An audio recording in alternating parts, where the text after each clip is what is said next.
American പ്രതിരോധ വകുപ്പായ പെന്റഗണിന്റെ രഹസ്യ ശൃംഖലകളിൽ AI മോഡലുകൾ ഉപയോഗിക്കാൻ ഓപ്പൺ AI കരാറിൽ ഒപ്പിട്ടത് ഇപ്പോൾ വിവാദമായിരിക്കുകയാണ്. ഇറാനുമേലുള്ള US-ഇസ്രായേൽ ആക്രമണത്തിന് നിർമ്മിത ബുദ്ധിയും ഉപയോഗിച്ചതായാണ് റിപ്പോർട്ട്. യഥാസമയത്തെ ലക്ഷ്യം നിർണ്ണയിക്കൽ, തത്സമയ നിരീക്ഷണ അവലോകനം, ഇന്റലിജൻസ് വിവരങ്ങൾ വിലയിരുത്തൽ തുടങ്ങിയ സുപ്രധാന സൈനിക ആസൂത്രണങ്ങൾക്ക് AI ഉപയോഗിച്ചു.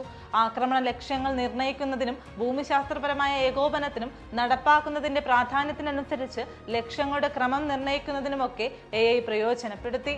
ആക്രമണത്തിന്റെ ആദ്യ ദിനം തന്നെ AI ഉപയോഗിച്ച് 1000-ഓളം ആക്രമണ ലക്ഷ്യങ്ങൾ നിർണ്ണയിച്ചതായും റിപ്പോർട്ട് പറയുന്നു.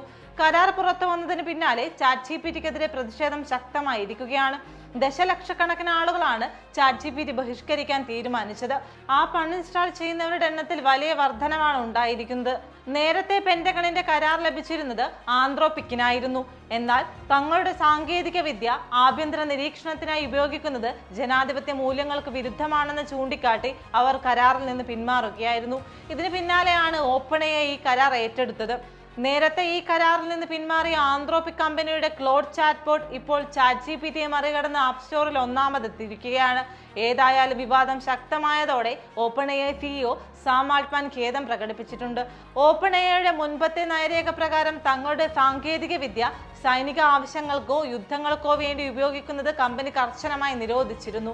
എന്നാൽ പെന്റഗൺ കരാറിന് മുന്നോടിയായി കമ്പനി സൈനിക നിരോധനം നിശബ്ദമായി എടുത്തുമാറ്റി. ഇത് ഉപയോക്താക്കൾക്കിടയിൽ വലിയ പ്രതിഷേധത്തിന് കാരണമായി. ക്വിറ്റ് ChatGPT എന്ന പേരിൽ വെബ്സൈറ്റുകൾ വഴി സംഘടിതമായി ക്യാമ്പയിനുകൾ നടക്കുകയാണ്.